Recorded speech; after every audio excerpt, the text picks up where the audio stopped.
Welcome to Nasdaq Trade Talks. I'm Jill Malandrino, global markets reporter at Nasdaq. Joining me for this segment, we have Robert Prigge, CEO of Jumio, to discuss how digital identity verification can prevent fraud. Robert, it's great to have you with us. Welcome to Trade Talks. Yeah, thanks for having me. Excited to be here. You got it. As people increasingly shift toward a digital lifestyle, it has become apparent that digital payments are the future of financial transactions. However, that convenience comes with additional concerns, including online fraud. Why is online fraud so easy to conduct? Yeah, unfortunately, as all business has done digital transformation and gone online, the first thing that you need to establish is who you're dealing with. And so research has showed that payments fraud can be up to 343 billion by 2027. And unfortunately, it's because most people try to verify who you say you are, not who you really are. And so there's a lot of increasingly sophisticated attack vectors of people pretending to be you and trying to fool companies. What techniques are fraudsters leveraging? So it's an increasingly sophisticated area. You'll hear a lot of these buzzwords like deep fakes or face morphing, phishing, other things like that. Simply put, everything that you see and hear about things like Chat GPT or Gen AI applies to fraud as well, unfortunately. And so what you do is you have people generating false ID documents. We'll see really sophisticated attacks where they'll take a valid ID, they'll take their own selfie, they'll morph the two images together so that they're a very close mixture of their own real face and the face that was on the ID. And so it can trick other solutions when they compare the selfie with the thing that's on the ID. And so there's an awful lot of sophistication going into this where the fraudsters are using all of these AI and sophisticated capabilities to generate synthetic identities, which combine real world information and real world documents, but also morphing and faking them. How can digital identity verification prevent that type of fraud? So basically, number one, you're verifying that the identity documents are valid.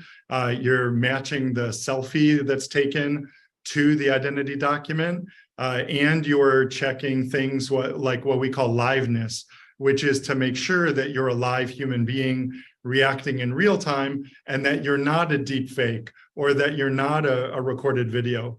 I'm embarrassed to say I myself was hacked a couple months ago, and it's because the company established identity by asking social security number and address. Well, you could get that thanks to breaches, and so they didn't prove it was me, and I lost a lot of money, unfortunately, which is why our company Jumio is just use my identity online. We're protecting the consumer and protecting companies. So how would this type of software be able to detect if something is real or not with the face? Like what metrics does it follow in order to determine if this is real or an AI bot, or how do you determine if someone's alive is my question. Yeah, I mean, liveness and biometrics are very, very sophisticated, and they're very hard to fake. Part of it is, as you and I are speaking, I'm blinking, my head is moving around a little bit, the shadows from my eyes and nose, all of these things, I'm reacting in real time, there's motion, all of these things contribute to proving that you're looking at someone in real time and that it's not a fake. There's other things that they'll be blurring around the head, where people are blurring their image onto another background. And in that exact same example that I was talking about previously, where someone morphs their face and another face, they'll be sitting in the exact same place and then submit numerous shots, but just the face is different. Well, we can look at the rest of that image. The clothes are the same, the logo is the same, the background's the same. And so we look at the graph, we look at the network, and see if the same images are being provided. But it's really sophisticated, and there's a lot of money behind people's identity, which is why it's so important to the consumer and the customer to protect it. So what type of platform, like a Jumio, for an example, can businesses use to assess and mitigate fraud risk? How would they integrate that into their existing systems? Yeah, typically, if you use a mobile device or a webcam or something like that, or even API, it's extremely easy to integrate. There's one API, and then we're able via our platform to not only do the identity verification that you and I were talking about, but also above and beyond the visual, check out a bunch of other information as well, looking up email addresses, phone numbers, device fingerprints, etc., because ultimately you're reusing the same device as well.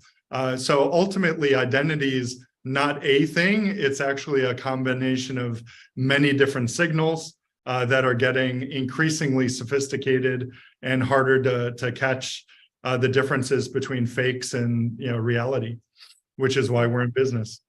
All right, Robert, we appreciate the insight. Thanks for joining us on Trade Talks. I'm Jill Malandrino, Global Markets Reporter at Nasdaq. Thank you.